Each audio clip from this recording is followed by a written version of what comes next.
Hey, Soate Discipuli and Soate Omnes. Welcome again to another episode of Latin in Layman's, where I'm going to be doing some more cases. We're going through, and I'm just basically etymologizing all the cases in Latin. Remember, because in Latin we have a bunch of fancy dancy words that really refer to syntactical, simple things. And syntax is just a fancy word itself for parts of speech. So, genitive is what we call the belonging case. Genitive, belonging case, because its fancy dancy term refers to the possessive noun adjective. If you didn't know, now you know. Genitive is just fancy for a possessive noun. So, how do I make a possessive noun? My name, real quickly, Liam. If I wanted to either do a Liam with the ticky mark S, I'll do it here real quickly because I didn't realize this, but it's a good thing to actually talk about. Liam's, and in this case, Liam's what? Liam's lapel mic that he spent so long awaiting for. If you guys back OG times, this was the journey. For those that don't know, pop on back to about a month ago where uh, we were all gunning on punching Jeff Bezos in the face. There we go. Anyways, Liam's lapel mic, or we could do the lapel mic of Liam, and that would also create a possessive quality to it. So you either have two ways of doing that in Latin. You can either do a ticky mark S, the apostrophe S, or you can do of, right? So again, one more example would be if I wanted to say polar. How do I make polar possessive? Polars with a ticky mark S, or of the polar. And this is, well, the bear of the polar region. I don't know.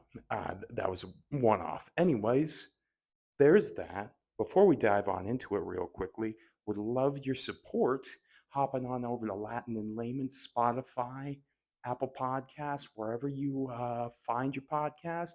Latin and Layman's Rhetoric Revolution. You boys doing this all the time, long format. And then I got TikTok here that's allowed me to do the 10-minute feature. You guys don't realize that when this happened and I got 10 minutes from three, oh, that's what I need. Because you guys know me and my ramble bambles. Regardless of, have a little bit of tea. And let's get on into it. And before we get on into it, check this out. Connolly Chiropractic Physical Medicine. This is my dad's business back in Santa Fe. My mom owns his business, basically runs it.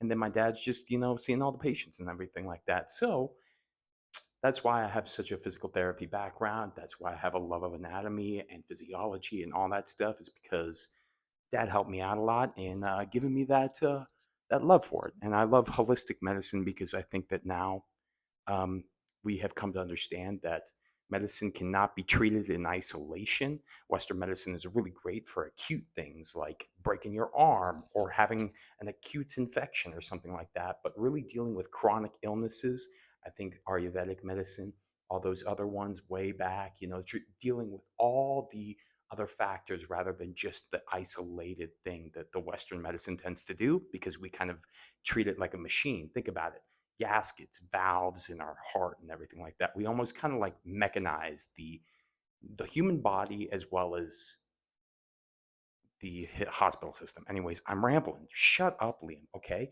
getting on into it with our first word here. Let's check to see how much more time we have left. Cool. Genealogy.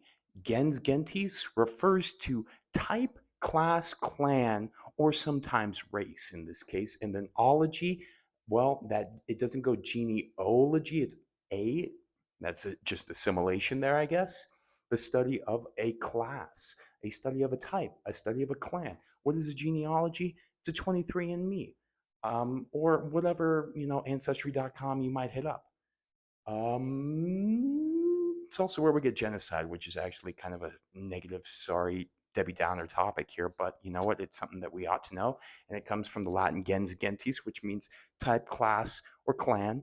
And then in this case, occidere, genocide, comes from occidere in the Latin, which means to kill. Okay, so a killing of a people, a killing of a clan, killing of a type of people, essentially. Next one that we have here is progeny. What is progeny? Progeny is, well, pro in favor of or in front of, but I think in favor of works a lot better in this case. And then Jenny is kind of like this, well, the suffixification, I did it again, of the that prefix gens, gentis, or that root word essentially. So progeny is just, well, something that develops and produces a bunch of offspring essentially. All right. If you didn't know, now you know the in favor of type.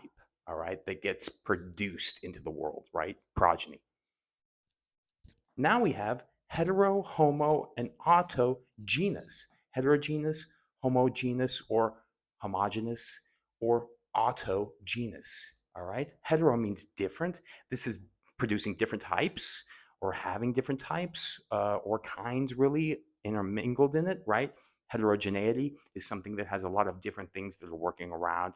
It can be a mechanism. It can be just, heterogeneity in general that you're trying to work towards. Homogeneity referring to same. Maybe homogeneous in this case could refer to equilibrium as well. I don't know. And then finally, autogenous, sorry, not the hard G, which is a type that produces itself, essentially. It's like almost like, well, not autophagy, because phagy refers to consumption, but autogenous, right? Self-producing, essentially. And then I think we're just going to do a few extra ones. We have some honorable mentions here. We have congenial or congeniality, like that movie Miss Congeniality. Con meaning together and or with. Genial coming from that type. Essentially, congenial just refers to being like, with everybody essentially and very, very agreeable in a way. If you're congenial, you're with all the types, all the clans, all the people. It's also where we get gender from, that er pertaining to, and that, well, that der essentially, and then gens gentis, that type. What is a gender? It's what you the type that you pertain to essentially. Etymologically, that's what it means. And then we also have another one like gentrify, right? Gentrification, right? We typically have a negative connotation to it because when we think of gentrification, it's taking some sort of poorer population and then trying to move a bunch of wealthier people in to gentrify that and make that entire maybe neighborhood or that population gentrified to a wealthier population, maybe, or a wider population, or a whatever type of population. You can gentrify just about anything and everything, right? You just make it into one homogeneous, homogeneity, homogeneous dealio. So, with that being said, hopefully you learned something new. Next one we're going to be getting into is the dative case, the giving case. That's where we get do dare from. All right. And just a little precursor. Dore is also where we get something like Pandora. Dora, no, not the explorer. She's not, well, maybe she's a gift to us. I don't know. But Pandora, however, Pan means all. Dora means gifted in the Greek. All right. Later turns into do dare in the Latin. And so what is Pandora? Well, she's a vessel that is created by Hephaestus, then presented to the Council of the Gods, and they gift her all one gift, first it being life, and then thereafter a bunch of other gifts, aka making Pandora all gifted. So, with that being said, hope you guys have a great day. Tempo says to scattere.